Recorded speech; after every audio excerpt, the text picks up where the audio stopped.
उस मस्जिद के अंदर मुझे बताइए, वहां पर बरगद का पेड़ मिला, क्या मतलब है उसका? वहां पर कुएं मिले, क्या मतलब है उसका? वहां पर कूप मिले, क्या मतलब है उसका? हिंदू की प्रतीक चिन्ह निशान मिले, क्या मतलब है उसका? वहां पर गुंबद इस तरीके से मिला जब मंदिर की घंटी होती, क्या मतलब है? ठीक है, किसी को नहीं आती फांसी, क्या मतलब है इसका? क्या मतलब है इसका? एएसआई की टीम वहां पहुंचती है तो क्यों वहां पर दंगा फसाद किया जाता है? क्यों? अगर कोई ऐसा था ही बताइए, आप आंसर ले लीजिए। उदाहरण ये, आप ये बताना चाह रहे हैं कि देश जो है वो आस्था के बुनियाद पे चलेगा, संविधान से नहीं चलेगा।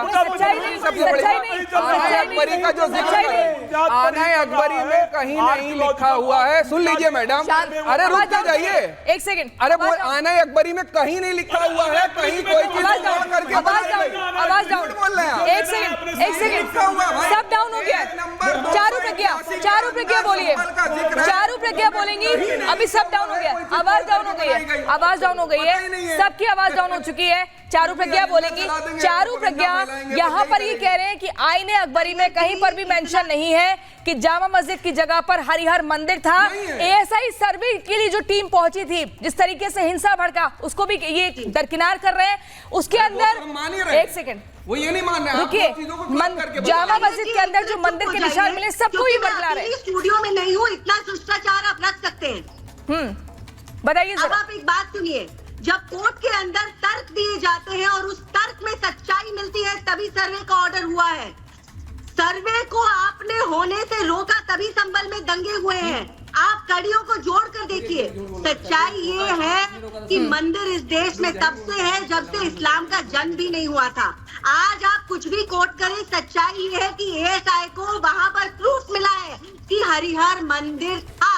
किसी बात से तो आपत्ति हुई वहाँ के कुछ गुंडों को, और इसीलिए सर्वे को रोकने का काम करा गया वहाँ पर। इसीलिए इस लेवल का हल्ला मचा क्योंकि मंदिर मिला है, मंदिर के रिमेन्स मिले हैं। आप पता नहीं कहाँ से क्या पढ़कर बैठे हैं।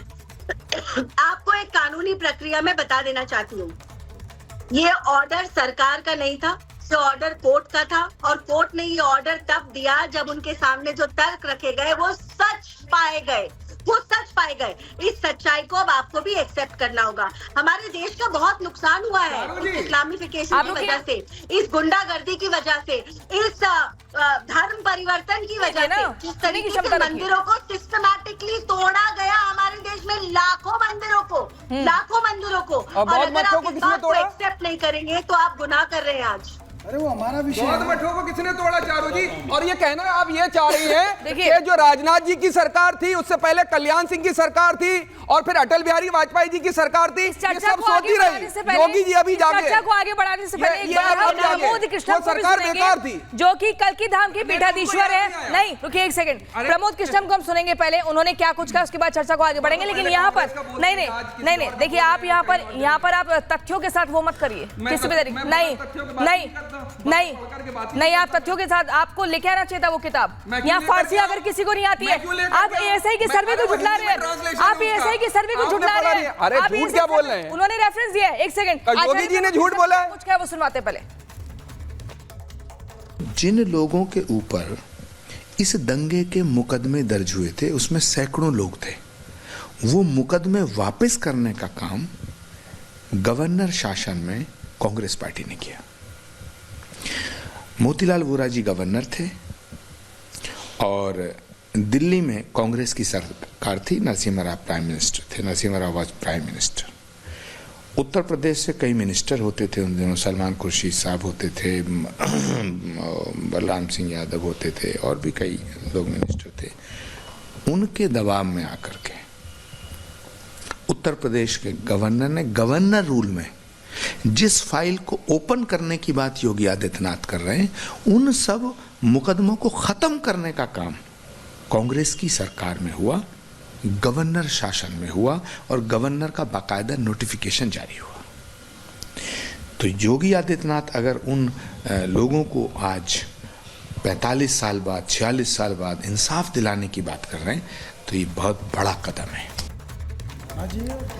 चलिए सैयद जवाद जी, आपने मांगा था कि कहां पर रेफरेंस है, मैं आपको रेफरेंस पॉइंट दे देती हूं। आइए थोड़ा सा ध्यान से देखिए।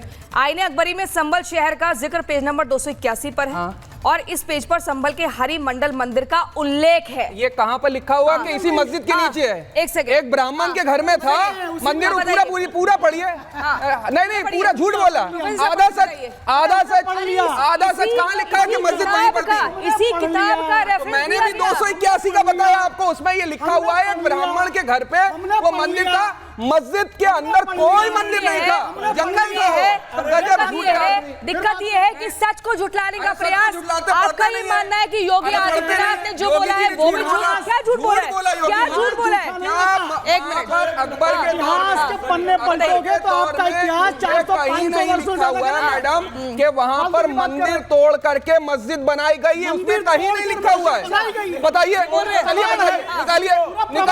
निकालिए, मैं अभी कह रहा हूँ, अरे मैं करो, निकालिए ना, निकालिए, अरे निकालिए झूठो, अरे झूठ लोगो, अरे बेईमानो, अरे पार्टी, अरे बड़का झूठा पार्टी दिखाओ, बड़का झूठा पार्टी दिखाओ, आचार्य राज मिश्रा बोलेंगे। आचार्य राज, आवाज डाउन हो चुकी है, आवाज डाउन। इनको बोलिए कि हर जगह हाईजैक करने आचार्य राज मिश्रा बोलेंगे, आचार्य राज मिश्रा स्थल नहीं जहाँ पर अगर पत्थर बरसाना, आपकी आवाज डाउन है, सुन लो, जवाब अब हो गया, डाउन है, इतनी देर नहीं, ठीक है, यहाँ आकर के झूठ बोलने का फायदा नहीं है। सुन लीजिए, अच्छा चलो एक मिनट जवाब, आईने पेज है भाई, कितने पेज है आईने, कितने पेज है, इसमें लिखी गई है, कितने है भाई, बताइए कितने खंड है, कितने पेज, आप बताइए कितने खंड में लिखी गई? 2100 पेज है। अरे आप बताइए 281 पेज का सच बताइए, 281 पेज का सच बताइए, और ये 281 कहता हूँ, सत्य कह रहा हूँ। तुम भी संभल का इतिहास अपने ग्रंथों में दिखा दो, मैं भी दिखा देता हूँ, मेरे में हुआ मेरा, तुम्हारे में हुआ तुम्हारा, तुम भी दिखा दो, मैं भी दिखा देता हूँ। मेरे भागवत में वर्णन है, मेरे विष्णु पुराण में वर्णन है, मेरे शिव पुराण में वर्णन है, तुम्हारे में मिल जाए तुम ले लो, मेरे में मिल जाए मैं ले लूं, समझ में आया? मैं दिखा दो रहा हूँ, मैं तो बता रहा हूँ, दिखाइए, हाँ मैं दिखा रहा हूँ, आओ मैं विष्णु पुराण अभी खोल के दिखा दूं, अभी खोल के दिखा दूं, दिखाइए तो, अरे दिखाइए, चले जाइए विष्णु पुराण के। देश आस्था से नहीं चलता है, संविधान से चलेगा बाबू। अवतार वहाँ 10 अवतार होगा, उसका वर्णन है, संविधान से चलेगा। आशा की मर्यादा हो गया, ठीक है, हो पाएगा नहीं। प्रोफेसर प्रवेश चौधरी बोलेंगे, सबकी आवाज डाउन। प्रोफेसर प्रवेश चौधरी बोलिए। हाँ, लगभग 1400 के करीब वर्षों का इतिहास है इस्लाम का, ठीक है। उससे भी 2000 वर्ष पहले पुराणों का इतिहास है, और उससे भी लगभग 3000 वर्ष पहले जो है वो हमारे वेदों का इतिहास है। तो अब ये समझ लीजिए, उससे भी पुराना हो गया, तो पुराणों का इतिहास इस्लाम के जन्म होने के भी 2000 साल पहले, और उन 2000 साल पहले उसके अंदर प्रमाणित रूप से कहा गया है कि संभल में इस स्थान पर कल्कि भगवान का अवतार होगा, वो वर्णन है। और वो जब हम मिलाते हैं, सारे आंकड़े मिलाते हैं, तो समझ में आता है कि वहां प्राचीन मंदिर था, और उसके प्रमाण तो चिल्ला रहे हैं, बता रहे हैं। वहां की जो बावड़ियां हैं, वहां के जो खंबे हैं, खंबों पे जो आकृतियां हैं, ये सब चीजें बयां करती है कि वो एक मंदिर है। किसी मस्जिद के अंदर कोई इस तरह का ओम का निशान या गणेश का निशान या हाथी का निशान ऐसी कोई मस्जिदों में नहीं होता है, वो वहां पर मंदिर है। और ये अभी नहीं, उसको इतिहास ने भी स्वीकार किया, पुरातत्व विभाग ने भी उसको स्वीकार किया कि वहां मंदिर है। इसीलिए कोर्ट के अंदर विषय जाता है तो कोर्ट उस पर संज्ञान लेता है। मैडम, आप समझिए, इनको यही समझ में नहीं आ रहा कि कोर्ट बिना प्रमाण के किसी भी केस को एक्सेप्ट तक नहीं करता है। अगर वो एक्सेप्ट कर रहा है तो इसका मतलब कोई ना कोई प्रमाण है, इस आधार पर वो उससे एक्सेप्ट कर रहा है।